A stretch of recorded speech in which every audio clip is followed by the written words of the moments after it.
ऐं अरं ग्वं मं खं सं तं पं वं ग्वं मं मं खं खं सं सं तं तं पं पं छं छं क्षीं क्षीं क्षीं क्षीं द्रां द्रां ध्रीं ध्रीं ध्रीं ध्रीं नमोरते द्रावय द्रावय नमोरते भगवते श्रीमते पवित्र दर्शन जमश्यामि ते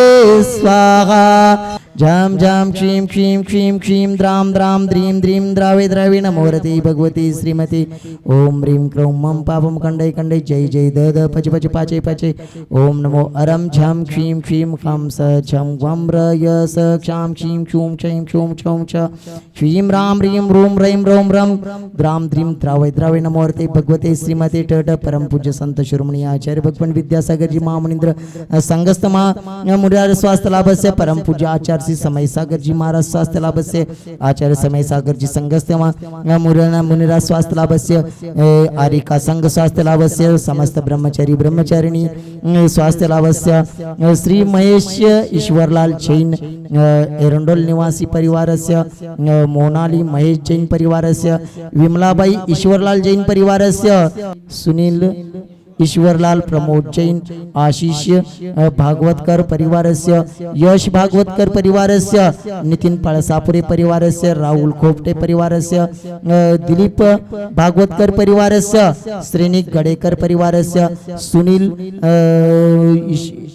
सूरतलाल जैन सोनगिर निवासी परिवारस्य शुभम चंद्र शेखर शाह परिवारस्य रूपेश प्रकाश चंद्र शाह पुणे निवासी परिवारस्य किरण बडकुले परिवारस्य अभिजित अक्षय किरण फडकुले परिवारस्य अभिजित फडकुले परिवारस्य कुमारी शर्वरी सुरेशराव सावळकर परिवारस्य विलास वायकोस पुसद निवासी परिवारस्य समस्त शांतिधारा करता परिवारस्य श्रीरस्तु वृद्धिरस्तु तुष्टिरस्तु पुष्टिरस्तु शांतिरस्तु कांतिरस्तु कल्याणमस्तु स्वा। सिरपुर के इतिहास में कई शिविर लगते रहे हैं और लगते रहेंगे, लेकिन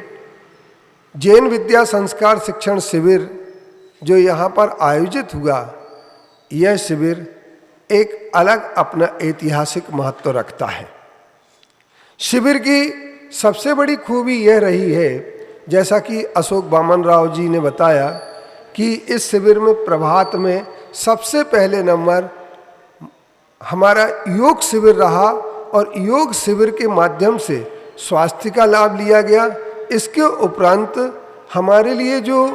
अपने तीर्थ की जानकारियां दी गई शिविर के माध्यम से, वे भी महत्वपूर्ण रही हैं। अगर दिगंबर जैन समाज में शिविर लगते रहे तो जहां पर प्राथमिक ज्ञान हमारा आएगा, वहीं पर हमें जैन दर्शन की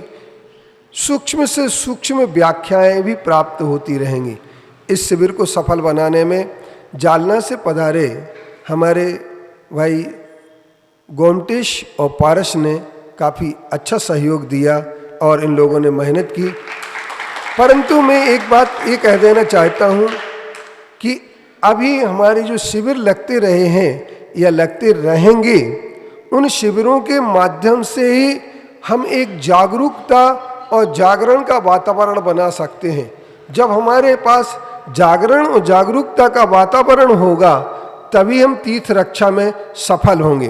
तीर्थ रक्षा हमारा एक बहुत बड़ा मुद्दा है और इस मुद्दे को हम यूँ कह सकते हैं कि तीर्थ रक्षा के लिए हमारे सारे लोगों के लिए जागरूक होना चाहिए, क्योंकि तीर्थ रक्षा हम जो कर रहे हैं, ये मोक्ष मार्ग की रक्षा का उपक्रम है। यह हमारे दिगंबरत्व की रक्षा का उपक्रम है, क्योंकि प्रश्न यह पैदा हो रहा है कि अनादिकाल से दिगंबर हैं पहले के, या जो कपोल कल्पना के आधार पर श्वेतांबर अपने आप को कहते हैं कि हम पुराने हैं, लेकिन यह दक्षिण भारत का देहरी है। और जब उत्तर भारत से 12 वर्ष के अकाल की भीभीषिका को देख करके आचार्य भद्रबाहु अपने 12,000 शिष्यों के साथ गोमटेश्वर दक्षिण भारत में पहुंचे थे, उस समय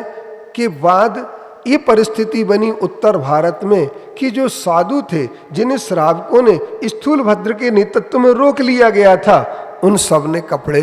पहन लिए थे और वो कपड़े में आ गए और आचार्य भद्रबाहु की समाधि चंद्रगुप्त मौर्य के जो गुरु रहे उनकी समाधि कहाँ हुई? श्रवण बेलगोला की चंद्रगिरी गुफा में। उनकी समाधि के बाद विशाखाचार्य आचार्य बने। जैसे अभी विद्यासागर जी महाराज जी की समाधि के बाद आचार्य समय सागर जी बन गए हैं, ऐसे ही विशाखाचार्य जी बन गए। और विशाखाचार्य जी के आचार्य बनने के बाद वो उस नेतृत्व में यहाँ पर आए और उन्होंने जब परिस्थिति देखी तो बहुत सारे साधुओं को समझाने का प्रयास किया। सब कुछ साधु समझे और उन्होंने दिगंबरत्व रूप को धारण किया,